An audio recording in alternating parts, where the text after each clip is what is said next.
But yeah, let's go back to this one hand. I think we're gonna run out of time otherwise. So we can use this under the gun example.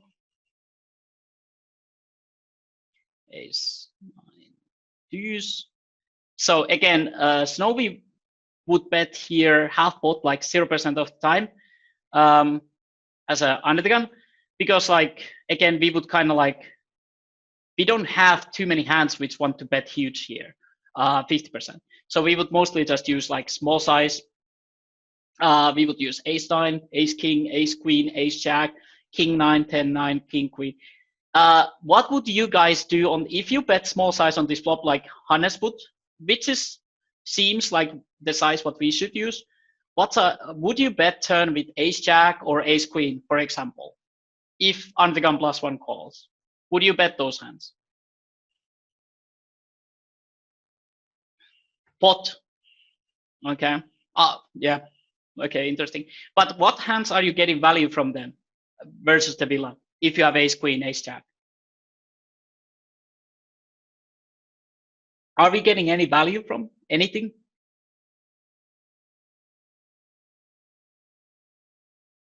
In theory, yes. But in reality, what is he calling which is worse?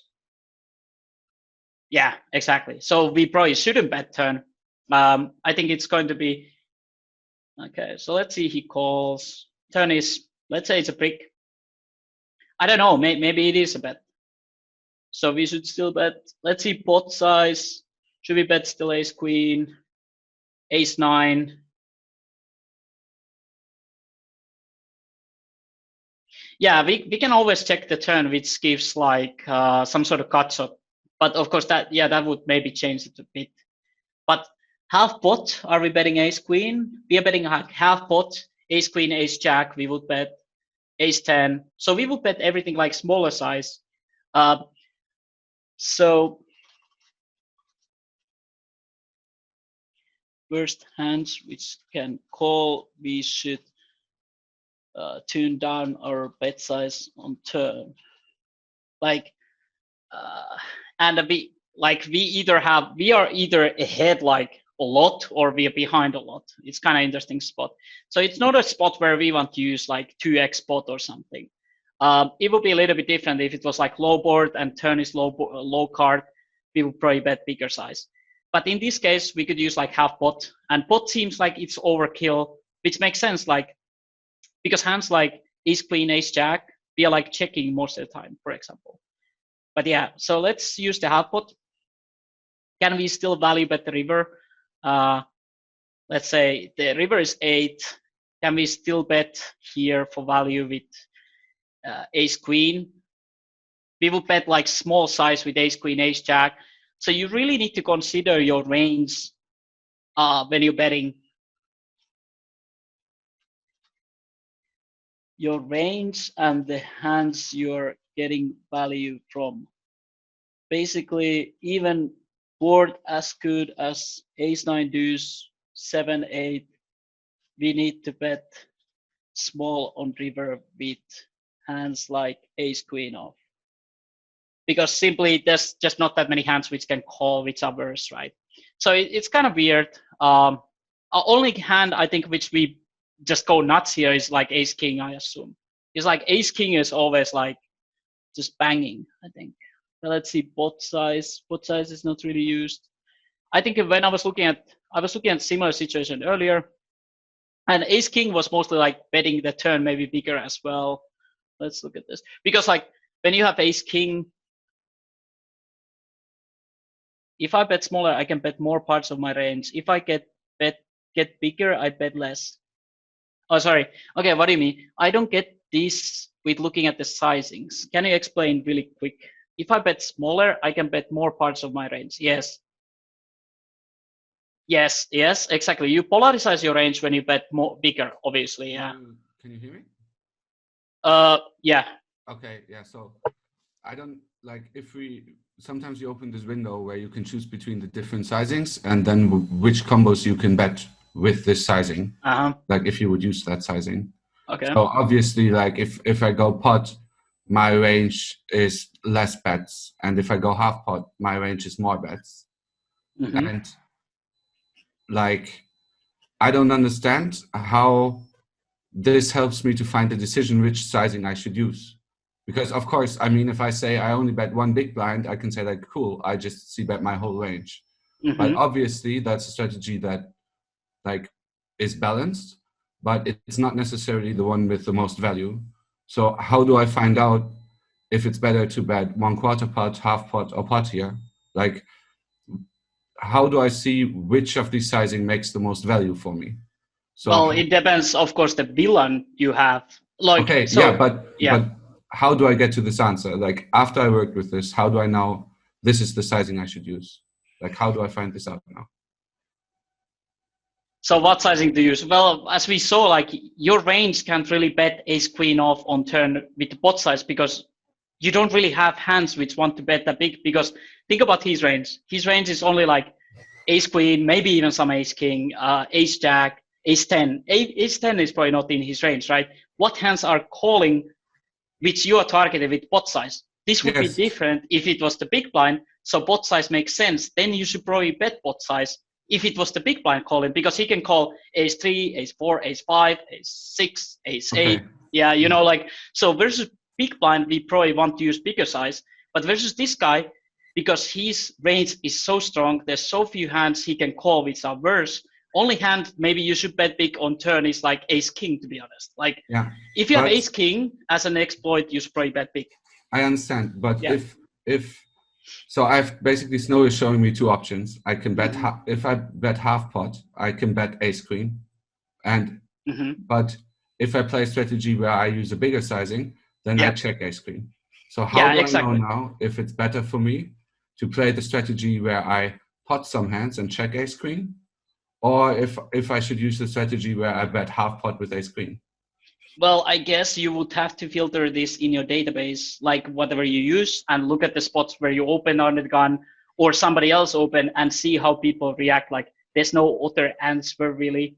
But also you should think about the player you're facing against. Again, I wouldn't bet here pot size against anybody unless I knew they could have ace 3, ace 4, ace 5, ace 6, because there's just no value. Like, if you think about the ranges, there's just no value be getting. You can't bot the turn with ace queen because then you have to check the river every time, right? You can't value bet. Yeah, I understand. But like, wouldn't it be a super good step then to take the spot and go, for example, into like GTO Plus or PioSolver and put in the ranges for the villain that you think he would call with against the half pot sizing and that he would call against the bet big sizing, and then find out which has the most EV, because then you can calculate it actually with plugging in the ranges yourself, not saying getting into the tool, hitting the button and saying that's what you should do against the perfect opponent, but to actually adapt the strategies in these tools to what your opponent would do. And then it should give you the answer. Like, if you do the right node logging, right? Would that work? Yeah, but that's one thing I don't love about PioSolver or GTO Plus.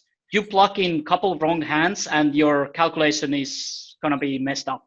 Okay. Yeah. So because you can, that's why I like PokerSnowy, because we have the defined ranges. We have some ranges, right? And it's using, remember that we are playing against these ranges. So if the player is different, like you said, you could, I wouldn't put specific hands, you know, you should obviously put something like 50% ace king, 50% aces, right? You should never put like 100% something.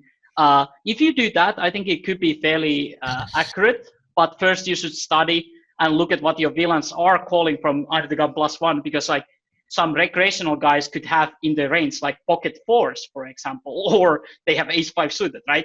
So you would, I think it would be the best when calculating with Pio or GTO Plus, think about the player type more than the exact numbers.